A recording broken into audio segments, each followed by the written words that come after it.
memberikan gambaran bahwa pupuk Indonesia dalam hal menyalurkan pupuk bersubsidi ini tidak terlepas dari penetapan alokasi yang diberikan oleh pemerintah melalui Permentan atau Peraturan Menteri Pertanian.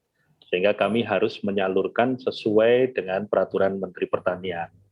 Dan untuk tahun 2021 ini, Permentan nomor 49 tahun 2020 yang digunakan, itu mewajibkan kepada kami PT Pupuk Indonesia Group untuk bisa menyalurkan pupuk bersubsidi sejumlah 9,04 juta ton.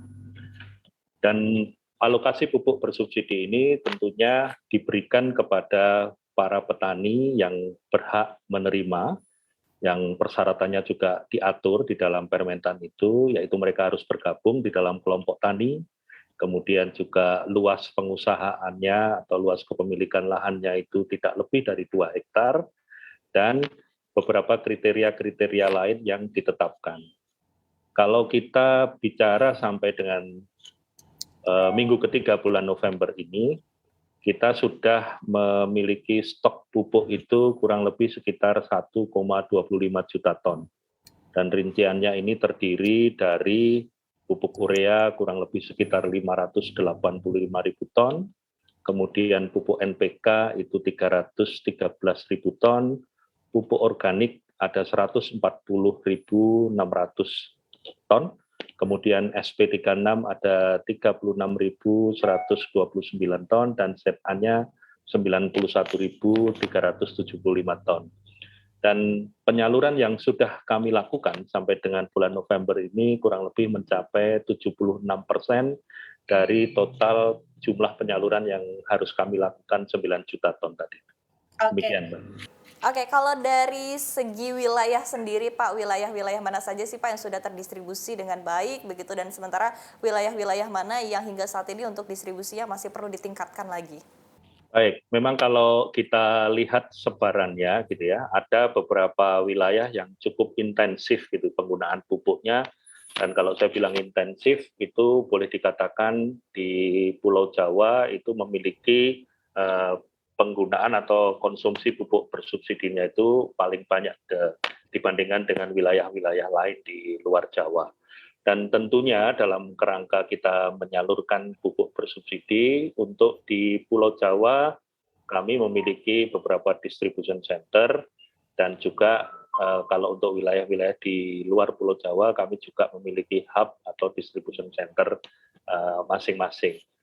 Memang kendala saat ini relatif kalau kita berhadapan dengan kondisi medan, kemudian juga alokasi yang ada di masing-masing daerah tersebut, ini membuat kami harus merencanakan dengan baik pola distribusinya. Untuk daerah-daerah yang remote, kesulitannya barangkali adalah karena konsumsinya itu juga tidak terlalu banyak, gitu ya. Kami seringkali harus melakukan proses stocking itu lebih ekstra, dan kemudian kita memikirkan bagaimana dari sisi keterjangkauannya itu nanti lebih mudah dicapai dengan moda transportasi yang ada di situ. Dan ini relatif tidak menjadi isu kalau kita bicara di Pulau Jawa gitu ya. Demikian, Mbak. Oke, Pak, tadi selain logistik ya tentunya untuk daerah-daerah yang bisa kita katakan juga remote area begitu. Nah, ini kira-kira kendala lain Pak yang dialami untuk pendistribusian pupuk seperti apa sih Pak? Ya, kami secara sistem saat ini sangat terbantu dengan digitalisasi yang sudah dilakukan di Pupuk Indonesia Group ya. Kami punya yang namanya Distribution Planning and Control System, atau kita biasa menyebut yang di Pupuk Indonesia dengan DPCS. Dari DPCS ini kami bisa memantau ketersediaan di setiap wilayah yang menjadi tanggung jawab kita, gitu ya.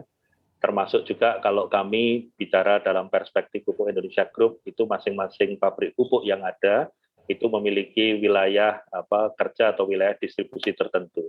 Jadi kami bisa memantau secara real time posisi ketersediaan atau stok, kemudian pergerakan barang dari masing-masing hub, maksud kami dari distribution center ke area-area yang memang membutuhkan tambahan pasokan pupuk, itu kita bisa pantau secara real time.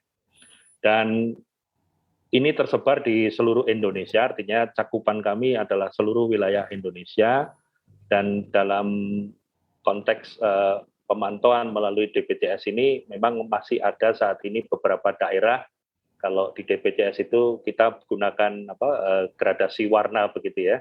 Kalau hijau itu artinya aman gitu atau memenuhi ketentuan stok yang harus kami sediakan. Sedangkan kalau kuning itu perlu mendapatkan perhatian, dan kalau merah itu berarti terjadi lebih rendah daripada ketentuan stok yang harus kami penuhi. Sesuai dengan Permentan itu, kami memang kalau dalam musim tanam seperti ini, kami harus menyediakan paling tidak 3 minggu untuk kebutuhan pupuk ke depan sesuai dengan alokasi yang tersedia. Oke, berarti kita tinggal melihat saja warna-warna itu di situ, kemudian kita melakukan movement barang dari masing-masing gudang yang ada. Oke, berarti memang sudah lebih canggih ya Pak ya, sudah bisa lebih go digital lagi begitu tadi ya? Alhamdulillah ini sangat membantu kami, terutama kan dalam konteks penyaluran pupuk bersubsidi ini, kata kuncinya adalah tadi itu, ketepatan waktu penyaluran, kemudian juga ketepatan jenis pupuk yang dibutuhkan di satu area. Hal ini menjadi sangat terbantu dengan adanya DPJS.